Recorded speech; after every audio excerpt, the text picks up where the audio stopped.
Today, I'm covering a topic that I've resisted dedicating a whole episode of the show to for absolutely ages, and that topic is AI. I haven't wanted to have a whole episode about it until now because the technology is changing so quickly all the time. I've worried that the episode would end up seeming really old-fashioned and just out of date too quickly. But when I was introduced to Laura Maffucci, I changed my mind because Laura is the head of HR for a tech company called GP. She oversees their global workforce, talent, and employee experience with a people-first mindset. And when I met her, it was fascinating to hear how the company she works for has embraced AI and how she has played a big role in the way that it's been adopted.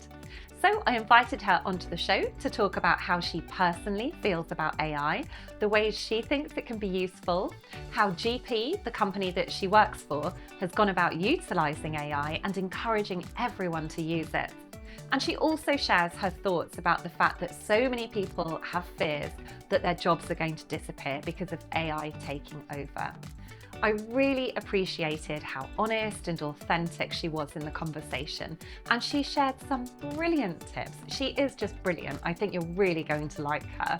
She shared brilliant tips for us all to take on board if we'd like to use AI really well, both for ourselves as individuals and also within the organisations that we're part of.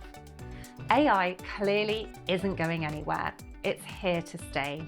And from the work that I do supporting HR and people professionals, I can see just how important it is to keep up with it, or even better, for you to be playing an active role in shaping how it's used within organisations. So I hope you're going to enjoy learning from Laura as much as I did. Let's go ahead and meet her now.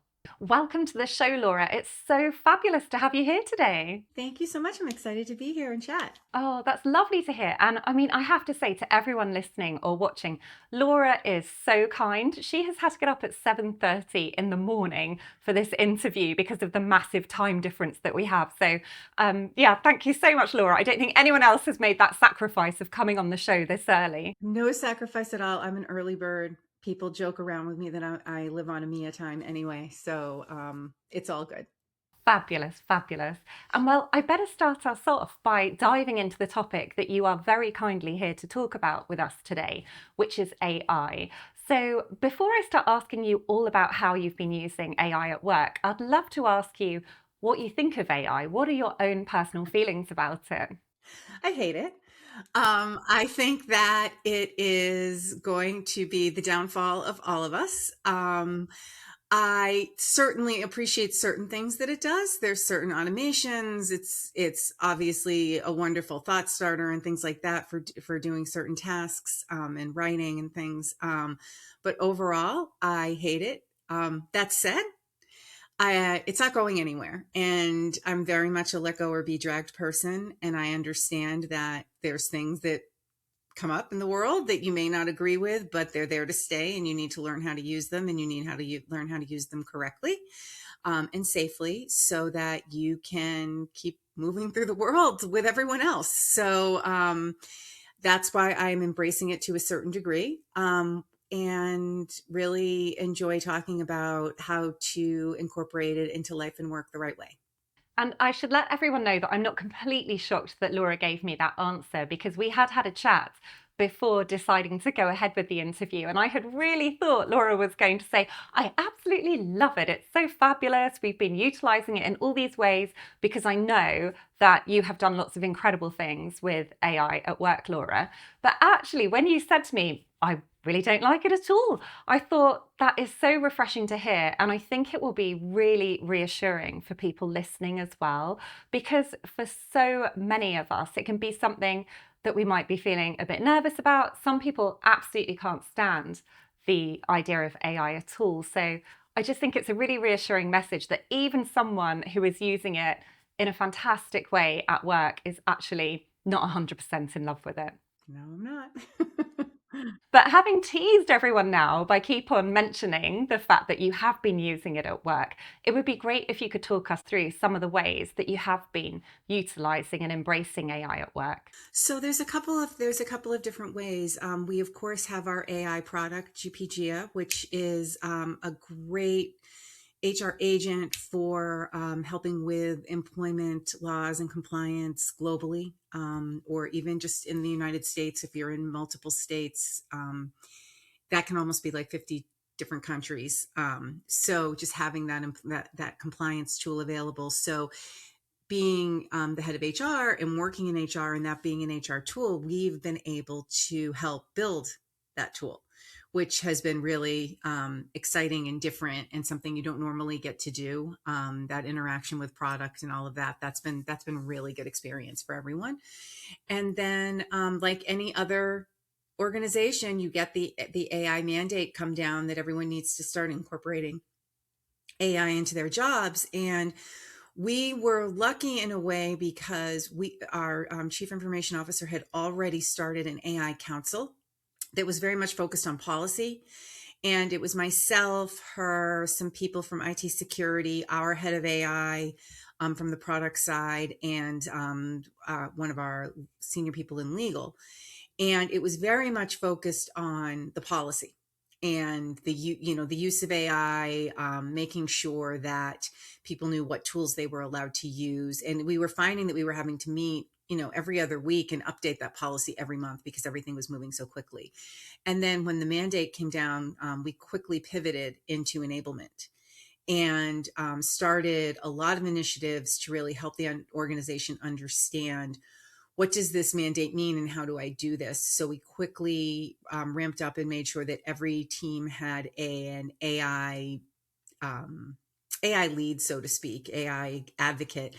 And that was someone in that department who was responsible for if someone went out and found an AI tool that they wanted to use, they were responsible for bringing it to the council and having it approved through security. And we set up a process flow so that would happen really quickly so that people weren't waiting, because we were really encouraging people to get out there and experiment. So people know with the process they need to go through to get to the AI tools. We started a Slack channel, which is incredibly popular and active, where people are sharing how they use AI or asking questions, all those sorts of things. We've done some learning sessions. We're lucky being a tech company and having an AI product. We have a lot of AI experts in-house, so they would join and answer people's questions. We brought on an enterprise-wide AI tool because we did not want people using ChatGPT, and people had a reaction to that at first because it operated a little differently than ChatGPT, and we very quickly learned it was a prompting issue. So we've done some classes on prompting so that people understand how to do that. And we also implemented AI Awesomeness Awards, and people can nominate themselves or others for ways they're using AI in their certain categories like scale, experimentation, and things like that, where people can win points in the recognition platform that we use. So we've done a lot around that. And I think we did a lot to tamper down the fear around it by doing it this way. And it's almost worked to the point where it's almost worked a little too well. And now we're a little worried about shadow AI and too many people doing too many things in different pockets, despite the fact it's pretty contained because we have this council and we know what people are doing. We're finding the more sophisticated people are becoming with their asks, the more we might be taking it a little too far and need to do that in a more controlled way as well, the more sophisticated AI rollouts. Oh, it's so interesting. There are just so many different things that you've been doing. It's brilliant to hear because it sounds like as a company, you've really thrown yourself into trying to adopt AI in the best possible way. Gosh, there are so many things I can ask you following on from what you just shared with us. I suppose of all of the things that you've mentioned, which do you think has had the biggest impact? And for anyone listening who may not really be very far along with their own AI journey within their workplace, I guess I'm thinking, what's that really helpful starting point? So that could be two different questions, actually. Which thing do you think's had the biggest impact? And what would your advice be for a really good starting point for people? I think it's a combination of that Slack channel and the awards, because that's really bringing energy to it in a positive way. And I think that's really important. I think my advice would be the way you approach it, you need to approach it in a way that doesn't make the fear worse and that people have about AI and job loss and things like that, and make it be about empowering them to be more effective in their jobs and free up their own time versus finding efficiencies to cut back. Also, I think that a lot of people would come up to me and say that, well, we are not a tech company. We don't have anybody who is an expert on AI. And so my advice would be even if you're not a tech company, there are people in your organization who do love AI and are curious about AI, and in their personal lives, they're really out there playing with it and experimenting with it. Find those people in your organization, your curious people, your learning agile people, and really bring them along to be those champions for it throughout the organization. And that can get you going in the right direction. It makes such a difference, doesn't it? Because I know that when it comes to any sort of change, and especially when you're adopting any sort of new technology, you're always going to have people who are super excited. I think they're called the early adopters, who can't wait to get their hands on it and start tinkering around. And then everyone else kind of follows along at slightly different stages, with some people thinking, I just don't want to know at all. So I can see that that's really helpful advice to identify who those early adopters are and really have them support everybody else in the organization. You just touched on something that is so important and that I know loads of us are worrying about in one way or another, and that is job loss. Because, of course, if we're all adopting AI and we're all getting brilliant at it and we are creating efficiencies for the organization that we work in, what does that actually mean for people's jobs and maybe even our own jobs? So I know you've touched on this a little bit, but it would be great to hear even more maybe your advice around this. Yeah, I think it's really important, again, to embrace it no matter how you feel about it, and learn how to use it smartly. So much of it falls on organizations to create the psychological safety. You know, there's some people who, even despite an org-wide mandate to use it, feel like it's cheating, and they feel embarrassed that they used AI for something and they try to hide it. So, you don't want to set up an environment for that. So people really need to feel confident that they can go out, they can use it. How can it make you better versus how can it replace you? How can it make your work higher caliber, help you think about things maybe that you didn't think of, let you do it quicker, and maybe free up a little bit of time so that you can maybe focus on some things that you just haven't had time to get to. The manual tasks that might be able to be taken over by automation so that you can do more high value things. I think that's really the way to look at it. And I don't know how much time it's, unless you're talking about pure automation of manual tasks. I don't know how much, and at a very basic level, I don't know how much time it's actually freeing up for people, because while I use it all the time working on presentations or communications, employee investigations, all sorts of things. I don't know that it's going any quicker, because there's a new set of things that you have to do. So if you're working with it to generate a presentation, it's almost like handing it off to a low-level employee to say, here's this document, I need to create a presentation for it. Go out and create that presentation. And they're very junior and they don't fully understand the full context of it. And then you get it back and then you have to be tweaking it and editing it. So you're still spending a lot of time on it. It's just in different ways. So I think that's driving some of the disconnect between executives and what they think is happening with AI and how much efficiency is being gained and what people are actually feeling. Because there's so much of a check and balance that needs to happen. There needs to be editing. And then you have people who maybe aren't using discernment when they're using it. It's spitting out something for them. They're giving it over to somebody else. And then that person has to spend all their time fixing it because the other person wasn't really being mindful of how they were using the AI and doing those checks. So I don't think it's not freeing people up the way executives think it's freeing people up.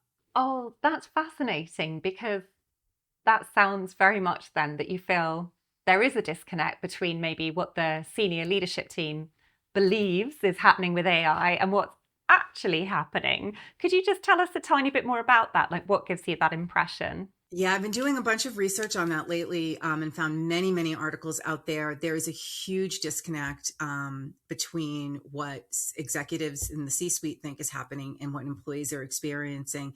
And it's, they're calling it executive delusion, I think is what I've seen in several of the articles. And, they hear about these things. Oh, they're using AI. Oh, they're using AI. And they just assume that means that, oh, it's fully automated. And some of the things driving that disconnect are when you have high performers who are out there and they're eager and they dive in and they start using a new tool for something, if it is in fact freeing them up and getting things done faster, they're just going to do more. They're not going to, if there's someone who works, 12 hours a day, they're not going to stop working 12 hours a day. They're just going to be able to do more in that 12 hours. So they're not necessarily feeling a relief from it. Then there's also what I mentioned about people who may be using it and not checking the work and then turning it in, and then you've got to go back and you've got to fix it, and it's actually causing them more work. In some cases, people feel it's slowing them down because they're learning to work in a new way. And when you're learning to work in a new way, it's not always faster. And I think there's an overestimation of the accuracy of a lot of what's out there, and people are really needing to do a lot of rework or auditing the AI and using that discernment. I've been seeing out there that the number one skill that people need now is what they're calling taste, which is that discernment, which is the ability to decide if the information you're getting from the AI is correct, useful, how to parse it out and present it in the right way and not just take it as it is. There was even a story a month or so ago that I saw. There was a company that was trying to, really ramp up the AI usage in the organization. And they spent, all this money creating building their own internal AI with all the company's data and information, and people weren't using it. So then they did a harder mandate, use it at least 20 minutes a day. So people started using it and they started getting used to it, and they were like, oh, this is great. And they were getting their numbers for it, and they were getting all this information from it. And then after about a month, they realized that all of the sales and revenue data that was coming out of their own internal system was wrong. Yes. Slightly worrying. So you've got that human oversight is really, really important. And I don't, and I think that a lot of executives just say, oh, use AI, and they don't know what that means. And to them, it's bringing on tools and bolting it onto existing processes and bolting it onto existing ways of working. And that's not the right way to do it. That doesn't really solve anything. You want to find value in value, not just in throwing the things on. And you really need to take a step back and think through how work is getting done and where can AI actually add value and help versus doing it for the sake of doing it. For anyone who's listening and thinking, oh, maybe I don't really need to be worrying about this whole AI thing, then it sounds like it's all going to be a complete disaster. I think we need to give them a ray of hope that it can be useful, and especially if you are using it with discernment, it would be brilliant to hear where you have adopted it so much as an organisation. And it sounds like you've put great guardrails in place and you've put brilliant things in place to help train people, get them excited about it, experimenting with it. What are some of the wins that you've seen from using AI? So we've heard about some of the things to watch out for and lots of the things that can go wrong, but how has the organisation benefited from using AI? We've seen a lot of huge benefits. As an internal HR team, we've been using our own product more and more. And it's allowed us to bother our friends in legal far less because we're able to use GIA to answer most of our questions around legal employment things. So we're seeing it there, and we're even going to expand on that pilot very soon. So that's very exciting. One of the big things we've seen is we use Gemini and people creating gems to do some minor workflows. And it's become so effective that we're now in the process of making sure that there's like a library of gems that people have created, because other people can use those gems to solve for similar work in their own area or even the same work. So we're seeing a lot of benefits from that. We've seen some increased efficiencies with engineering and things with our existing team. using AI to help them. My benefits team has done some really cool things, automating or at least coming up with concepts to help the product team build that into our products for our customers. So there's certainly, from an automation standpoint, there are things that are phenomenal that it can do, and I think it's just using that discernment and that human oversight. And the way that I would think about it is, you wouldn't bring a bunch of entry level workers in and hand it over to them all the most important things and not supervise them. Absolutely, absolutely. It's the same thing. And I'm sure for anyone who has been using AI at all in any part of their work, they'll completely be able to relate to what you're saying there about needing to have that oversight. Gosh, even I thought, I wonder if ChatGPT can help me speed up with writing the scripts for the solo episodes of the podcast. And oh my goodness, I think it ended up taking me about 3 times as long, because I kept just saying, no, that's not right. No, I wouldn't say it like that. No, I don't like that idea. And in the end, I just scrapped the whole thing and went back to the drawing board. And I've gotten in several fights with it, and that's when I step away. And I say, okay, I'm fighting with a robot now. This is not this is not good. But that's true though. It can wind up taking longer, and you really do need to. It needs to get to know you, and it needs to understand your tone, so that you can say to it, okay, that's not how I would say it. Like, make sure it sounds like me. And once you've used it enough, they get much better. oh, definitely. Because there are other ways that I've used it that's been incredibly helpful. Like, I was working on a brochure, and that's something that I always find really difficult to put together. And I found it incredibly helpful for condensing down my waffle, because I have definitely got a tendency to talk a lot, hence having a podcast, probably being able to condense it down into something that's sort of, far more compact and going to work in a brochure. Yeah. But coming back with that for a lot, like, please make this more concise. Yes, absolutely. For us people who are verbose, I think, and can talk a lot, it can be helpful. Coming back to what you were saying about gems, I'm not a Gemini user. I think lots of us have got our own AI tools that we've got very comfortable using. And of course, some organizations will dictate to everyone that they can only use one of the platforms. So for anyone who isn't using Gemini and they won't be familiar with what a gem is, can you just explain to us what a gem is?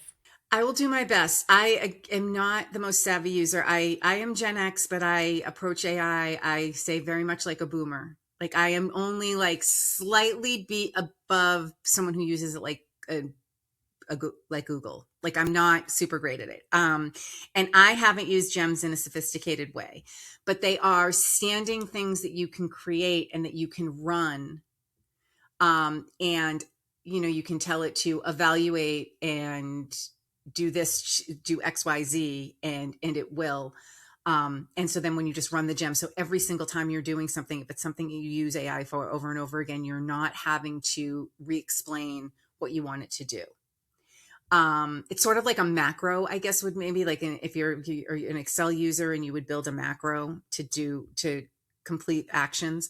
There's another cool way to use them, and that I use them, is I have set up a gem to be the persona of my COO, my CFO, and my CEO, and one that is my COO and CFO combined, because I do a lot with them together. And so if I'm doing a communication or a presentation or something for them, I pull up that gem and I've put in all of like the pertinent things about them, so that it can review the information or create the information for me with that person in mind. And then that saves me from every time having to describe the person that it's for. And it is spot on, like the questions that it gives me. They'll say, well, he's going to be worried mostly about this, and this is, and I'm like, yep, that's exactly what he's going to say. Like, it's really funny. Oh, I absolutely love that idea. What a brilliant plan. That is something that I think I'm going to have to try, and I'm going to encourage everyone else to try as well. Although I have to say, for anyone listening or watching, just be really careful when you're putting information into an AI tool. Make sure that you're using one that is approved by the organization and isn't going to be going out into the wider world. I'm sure that however you may be describing your own CEO or COO or whoever it is, that you're putting all the information about them in there, you probably don't want that sitting out in the public domain. Yeah, and that's one of the reasons that we moved to having an approved AI in-house that isn't using our data anywhere. We had people, very senior level people, pasting emails with confidential information into ChatGPT, not realizing, they'll be like, oh, it goes away. No, nothing goes away. The internet is forever. Like even if it deletes in the moment, it's still somewhere. So that's one of the reasons. It was security. And that's the most important thing. And I think that and this sounds corny, but I do believe that what we do for people at work and their experiences at work do inform and should hopefully enhance their personal lives in one way or another. And I think this is a really good example of that, where what they're learning about using AI at work, if you're doing it right, and learning about the security and the things that you need to watch out for, that really helps people in their personal lives, because it's scary what can happen with your personal information out there, and people don't realize it. So if they're learning about it at work, then they can hopefully use that to keep themselves safer every day. It's really nice to think that what we're encouraging at work is going to help people with their lives, full stop. So thank you for sharing that, Laura. And sadly, I can't believe how quickly this time has whizzed by. We are coming towards the end of our time together today. So I would love to ask you a question that I try to ask every guest who comes on the show. And that is, do you have a book recommendation or a resource for us that you'd like to share? This is probably going to sound like a very cheesy recommendation, but I really do love the book Dare to Lead by Brene Brown, because it focuses so much on authenticity. And I think that is so important in the world today. And organizations have become so inauthentic. Everything's corporate speak, everything's performative, and people are exhausted by it. And especially as it relates to AI, I think that's magnifying it and making that lack of authenticity even worse. And just that reminder that what we desperately need now in the world is authenticity. So that would be the book that I would. Well, that is one of my favourite books. So I can wholeheartedly second that recommendation for anyone who hasn't read it. Oh, it's brilliant. I even have the audiobook and the paperback book, because Brene has a lovely reading voice as well, and she actually reads the book aloud for the audiobook. So if you're not much of a paperback reader, then I'd definitely say it is well worth listening to the audio version of the book. So it's also a nice hopeful point, the fact that so much of what we can bring to work is about who we are and the way that we do that and being authentic. And although I do think that AI could be absolutely fantastic and it can make our lives easier and it can help make our work better if we're using it carefully, it certainly can't replace us and who we are and the impact that we can have. So hopefully that's a really nice, positive, encouraging note to be ending today's chat on, Laura. All that leaves me to say is a huge thank you for your time today. It has been wonderful chatting all things AI with you. You're welcome. Thank you. I had a great time. It was lovely speaking with you. I hope you really enjoyed meeting Laura, and that perhaps you're going to take away and put into action some of the things that she talked about. There were a few things that really stood out to me from speaking with her. Firstly, that it is completely okay to have mixed feelings about AI. You don't have to love it to use it well. And actually hearing Laura say that she doesn't love it, whilst also playing such a key role in how it's being used in her organisation, I thought that was incredibly reassuring for us all. Secondly, the importance of how AI is introduced and talked about at work. The idea of really creating that all-important psychological safety, encouraging experimentation, and involving people in the process, rather than making it feel like something that's being done to them, can all make such a big difference. And I also thought her point about discernment, or taste, as she described it, was such an important one. AI can be incredibly helpful, but only if we're applying our own judgment, experience, and critical thinking alongside it. For me, one of the biggest takeaways from this conversation is that AI isn't about replacing us. It's about how we choose to work with it, and that might look different for all of us. So if you've been feeling a bit unsure or even a bit resistant to it, I hope this episode has helped you feel more confident about taking that next small step, whatever that looks like for you. As always, thank you so much for listening to HR Coffee Time. If you found this episode helpful and you think other people might do too, it would be wonderful if you could share it with a colleague or a friend who you think might like it as well. I can't tell you how much I appreciate your support. If you do that, having people share the show makes such a difference. Thank you so much, and I'm looking forward to being back again with the next episode for you in 2 weeks' time. Take care in the meantime.